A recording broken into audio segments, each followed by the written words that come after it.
Hi, இந்த வீடியோவில் நம்ம நெக்ஸ்ட்டு வந்து தருமு சிவராமு மற்றும் பசுவையா அவர்களை பற்றி தான் வந்து நம்ம இந்த வீடியோவில் பார்க்க போகிறோம். தருமு சிவராமு அப்படின்றவரினுடைய இயற்பெயர் சிவராமலிங்கம். இவருடைய இயற்பெயர் சிவராமலிங்கம். பிறப்பு 1939 திருகோணமலையில் பிறந்திருக்கார், அதாவது தற்போது இலங்கை அப்படின்று அழைக்கக்கூடிய நாட்டில். அடுத்து இவருடைய இறப்பு வந்து பார்த்திங்கன்னா நம்மளுடைய தமிழ்நாட்டில் வேலூர் மாவட்டத்தில் வந்து இறந்திருக்காரு 1997. ஸோ வந்து பிறப்பு 1939, இறப்பு 1997. இவருடைய மற்ற பெயர்கள் நிறைய பேர் வந்து இருக்குது. அதில் வந்து இப்போ நெட்லேயே போட்டோம் அப்படின்னா இந்த பிரமிழ் அப்படின்ற வேர்டு வந்து அதிகமாக இருக்குது. ஸோ அதை வந்து பிரமிழ் அப்படின்ற பேரில் தான் வந்து அவர் கவிதைகள் வந்து எழுதியிருக்காரு. லக்ஷ்மி ஜோதி, லக்குமி, இளங்கோ, கௌரி இந்த மாதிரியான பெயர்களில் வந்து அழைக்கப்படுறாரு. இவருக்கு குடியுரிமை கூட கிடச்சிருக்கு நம்மளுடைய இந்தியாவில் 1959 97 வரைக்கும் வந்து வாழ்ந்தவர். இலங்கையில் வந்து பார்த்திங்கன்னா 39 பிறப்பிலிருந்து 59 1959 வரைக்கும் வந்து வாழ்ந்திருக்காரு. ஸோ இதெல்லாம் ஒரு டைம் ரீட் பண்ணிக்கோங்க. அதில் பிரமிழ் அப்படின்னு சொன்னாவே பாருங்கள், அந்த பிரமிழ் பானு, ஜீவராம், பிரமிழ் பானுச்சந்திரன், இந்த மாதிரி அந்த பிரமிழ் அப்படின்ற வேர்டு வந்தாவே அது தருமு சிவராமுன்னு ஞாபகம் வச்சுக்கோங்க.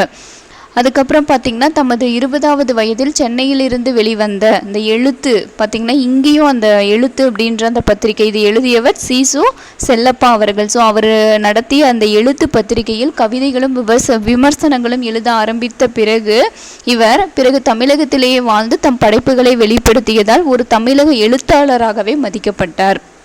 ஸோ வந்து இலங்கையிலையும் சரி தமிழ்நாட்டிலையும் சரி இவரை வந்து ஒரு தமிழ் எழுத்தாளராக வந்து மதிக்கப்பட்டார்.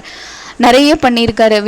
அதாவது புது கவிதை எழுதியிருக்காரு, விமர்சனம், சிறுகதை, நாடகம், இது எல்லாத்தையும் வந்து எழுதியிருக்காரு. ஓவியம், களிமண் சிற்பங்கள் செய்வதிலும் திறமை படைத்திருந்தார். ஓவியம், களிமண் சிற்பங்கள் செய்கிறதுல மிக திறமை வாய்ந்தவராக வந்து இந்த தருமு சிவராமு அவர்கள் வந்து இருந்திருக்காங்க. இவரை வந்து படிம கவிஞர் அப்படின்னு சொல்கிறாங்க. யார் கொஷினில் வந்து கேட்பாங்க, படிம கவிஞர் அப்படின்னு அழைக்கப்படுபவர் யாருன்னு கேட்கலாம். ஸோ படிம கவிஞர், அப்படி இல்லை அப்படின்னா ஆன்மீக கவிஞர் அப்படின்னு சொல்லி அழைக்கப்பட்டார். ஏன்னா ஆன்மீகத்தில் அவருக்கு ஈடுபாடு இருந்ததுனால. விருதுகள்னு வந்து பார்த்திங்கன்னா 2 விருதுகள் இருக்குது. நியூயார்க் விளக்கு அமைப்பு புதுமை பித்தன் விருதை இவருக்கு அளித்தது. நியூயார்க் விளக்கு அமைப்பு புதுமை பித்தன் விருது வந்து இவருக்கு வழங்கினாங்க. கும்பகோணம் சிலிக்குயிலில் புதுமை பித்தன் வீறு வழங்கியது. சிலிக்குயிலில் வந்து புதுமை பித்தன் வீறு அப்படின்ற அந்த விருது வந்து இவருக்கு வழங்கப்பட்டது. ஸோ 2 விருதுகள் தருமு சிவராமுக்கு வந்து பார்த்திங்கன்னா 2 விருதுகள், புதுமை பித்தன் விருது, புதுமை பித்தன் வீறு அப்படின்ற 2 பட்டங்கள் வந்து விருதுகள் கிடைத்தது. அடுத்து வந்து பசுவையா வந்து பார்த்திங்கன்னா பிறப்பு 1931 வந்து பிறந்தார். 1931 முதல் 2005.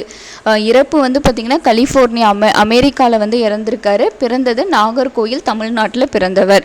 ஸோ வந்து இவரை வந்து நம்ம பசுவையா அப்படின்னு சொல்லி அழைக்கிறோம். ஆனால் இவருடைய இயற்பெயர் வந்து சுந்தர ராமசாமி அப்படின்றது தான் அவருடைய இயற்பெயர். இதுக்கு முன்னாடி தருமு சிவராமு பார்த்தோம். ஸோ வந்து அவருடைய பெயர் வந்து சிவராமலிங்கம். ஸோ அவருடைய பேர் சிவராமலிங்கம். இவருடைய பசுவையாவினுடைய இயற்பெயர் சுந்தர ராமசாமி. நவீன தமிழ் இலக்கியத்தின் மிகச்சிறந்த எழுத்தாளர்களுள் ஒருவர். இவர் ஒரு நாவலாசிரியர், சிறுகதை எழுத்தாளர், கவிஞர் என பல இலக்கிய வினங்களில் ஆளுமை பெற்றிருந்தார். ஸோ வந்து ஆசிரியராக இருந்திருக்காரு, சிறுகதை எழுத்தாளராக இருந்திருக்காரு, நாவலாசிரியராக இருந்திருக்காரு. பசுவையா என்ற புனைப்பெயரில் கவிதைகளில் எழுதியவர். ஸோ பசுவையா அப்படின்னாவே அவருடைய இயற்பெயர் சுந்தர ராமசாமி அப்படின்ற அந்த பசுவையா அப்படின்ற அந்த பெயரில் தான் வந்து கவிதைகளை வந்து எழுதியிருக்காரு.